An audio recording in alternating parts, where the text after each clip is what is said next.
wabarakatuh. Perkenalkan, saya Rahmat Hamdani dari program studi agribisnis Fakultas Pertanian Universitas Samudra Langsa. Di dalam video ini, saya akan menjelaskan mengenai analisis usaha Itik Pitala, mulai dari aspek produksi hingga ke aspek ekonominya. Untuk lebih jelasnya, simak video berikut ini. Itik Pitala merupakan itik asli Indonesia yang berasal dari Sumbar, tepatnya pada Kabupaten Tanah Datar di Desa Nagari Pitala. Itik ini banyak dibudidayakan guna diambil daging maupun telurnya yang memiliki kualitas baik. Itik ini merupakan salah satu rumpun itik lokal Indonesia yang mempunyai keseragaman bentuk fisik dan komposisi genetik, serta kemampuan adaptasi dengan baik pada keterbatasan lingkungan. Dibandingkan itik lokal lainnya, itik Pitala lebih unggul baik dari segi produksi telur maupun lama produksinya. Salah satu keunggulan itik Pitala yaitu tidak mengenal istilah akhir atau berhenti produksi, seperti kebanyakan itik Jawa yang mampu memproduksi telur hingga umur 3 tahun. Umumnya para peternak masih membudidayakan itik Pitala secara tradisional dengan mengembalanya di sawah. Itik Pitala lebih tercukupi kebutuhan proteinnya dan tidak mudah stres karena dengan berada di lingkungan alam yang sudah menjadi habitat asalnya, sehingga hasilnya juga dapat memberikan bibit yang baik untuk pembibitan lainnya.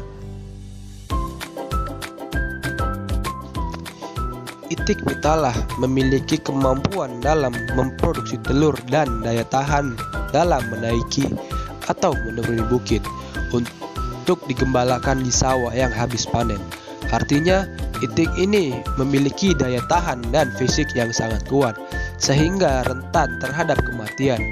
Produksi telur itik Pitala sangat tinggi, sekitar 180 butir secara intensif per ekornya, dan berat telur hingga mencapai 70-80 gram per butirnya. Pada itik Pitala betina mulai bertelur pada umur 6 bulan dan puncak reproduksinya pada umur 10-12 bulan. Untuk lokasi kandang itik Pitala sendiri haruslah dekat dengan sumber air dan tidak membahayakan ternak, serta tidak berdekatan dengan pemukiman penduduk. Hal itu untuk mencegahnya terjadi stres pada itik Pitala. Dalam usaha peternakan itik Pitala, dalam pemilihan bibit unggul merupakan hal yang paling harus dilakukan, karena pemilihan bibit merupakan salah satu kunci keberhasilan dari usaha peternakan. Apabila bibit yang baik didukung pemberian pakan yang baik dan tata laksana yang baik, akan mendapatkan produksi yang optimal. Ternak yang dipilih untuk digunakan sebagai bibit harus didasarkan pada sifat-sifat produksi tinggi guna memperoleh produksi yang maksimal. Manajemen dalam usaha itik Pitala sangatlah penting diterapkan guna untuk mengatur segala hal dalam menjalankan usaha sehingga tujuan-tujuan yang diharapkan dapat tercapai.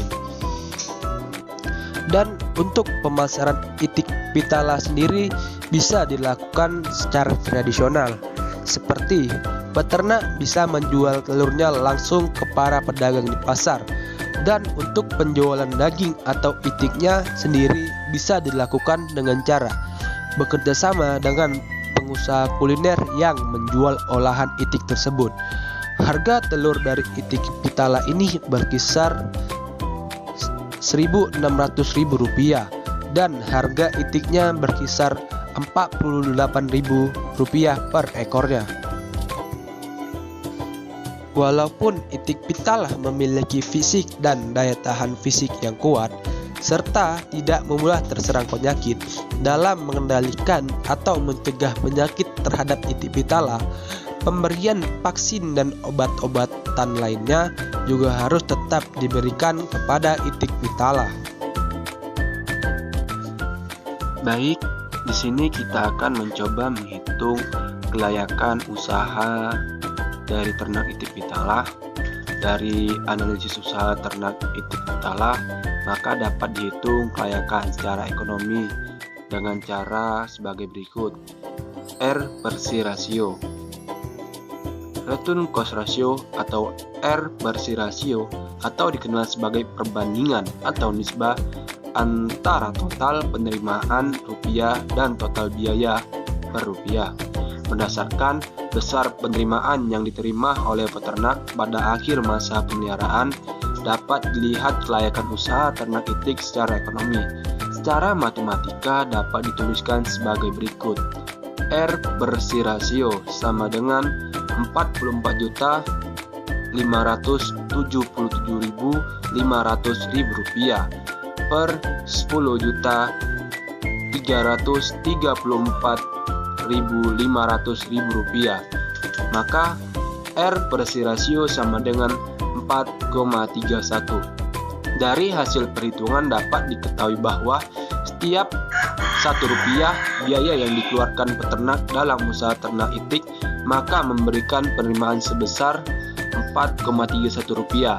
Kelayakan usaha diketahui dengan membandingkan nilai RC ratio dengan nilai konstanta yaitu 1. Suatu usaha dikatakan layak apabila nilai R/C ratio lebih besar dari 1 dan tidak layak apabila nilai R/C ratio lebih kecil dari 1. Dengan nilai R/C ratio sebesar 4,31 lebih besar dari 1, maka dapat disimpulkan bahwa secara ekonomi usaha pemeliharaan ternak itik itu layak untuk diusahakan.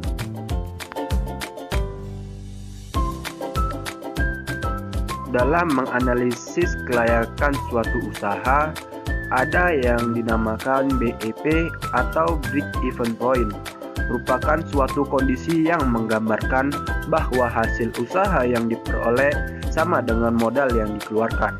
Dalam kondisi ini, usaha yang dilakukan tidak menghasilkan keuntungan, tetapi tidak mengalami kerugian atau titik impas suatu usaha. BEP terdiri dari dua jenis, yakni 1. BEP produksi, menggambarkan produksi minimal yang harus dihasilkan agar usaha ternak tidak mengalami kerugian. Hal ini dapat dengan membandingkan total biaya. Rata-rata selama satu periode pemeliharaan dengan harga jual telur rata-rata. Harga jual telur itik rata-rata sebesar Rp1.157 per butirnya, sehingga secara matematika dapat ditulis BEP produksi sama dengan Rp10.334.500 dibagi Rp1.157. BEP produksi sama dengan 8.932 butir. 2. BEP harga menggambarkan harga terendah dari produk yang dihasilkan. Apabila harga di tingkat petani lebih rendah dari harga BEP, maka usaha tani akan mengalami kerugian. Hal ini dapat dengan membandingkan total biaya rata-rata selama satu periode pemeliharaan dengan jumlah telur rata-rata. Jumlah telur itik rata-rata sebanyak 35.713 butir, sehingga secara matematika dapat ditulis BEP harga sama dengan Rp10.334.500 per 35.713. BEP harga sama dengan Rp289,4 per butir. Kelayakan usaha dapat diketahui dengan membandingkan nilai BEP volume produksi dengan jumlah telur itik yang dihasilkan rata-rata selama satu periode pemeliharaan dan membandingkan nilai BEP harga produksi dengan harga jual telur itik rata-rata. Suatu usaha dikatakan layak apabila nilai produksi rata-rata lebih besar dari BEP produksi selama satu periode pemeliharaan dan nilai BEP harga lebih kecil dari harga jual telur itik rata-rata.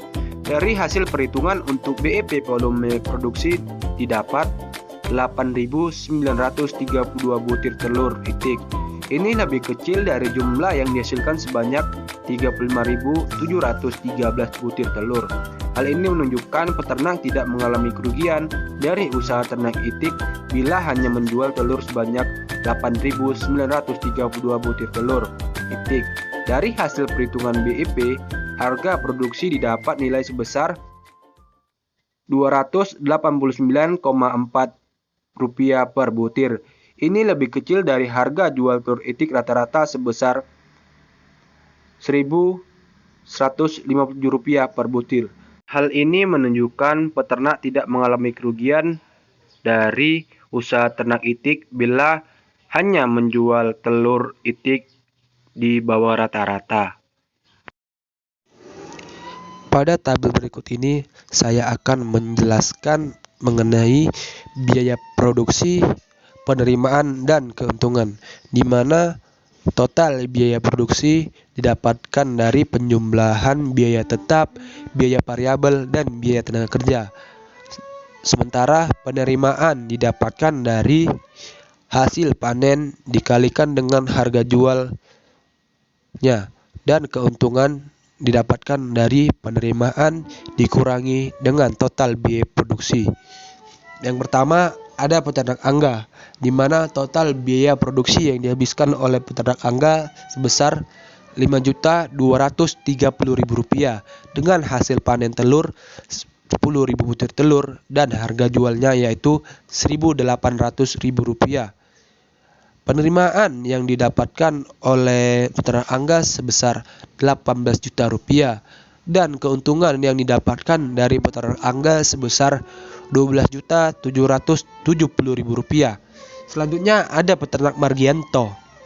Total biaya produksi yang dihabiskan oleh peternak Margianto sebesar Rp4.500.000 oleh peternak Didit yaitu Rp18 juta, sehingga keuntungan yang dihasilkan oleh peternak Didit sebesar Rp14.610.000. Begitu pula dengan peternak lainnya. Demikianlah penjelasan saya dalam video ini. Semoga apa yang telah saya jelaskan dapat menambah ilmu pengetahuan dari teman-teman sekalian. Sekian dan terima kasih. Wassalamualaikum warahmatullahi wabarakatuh.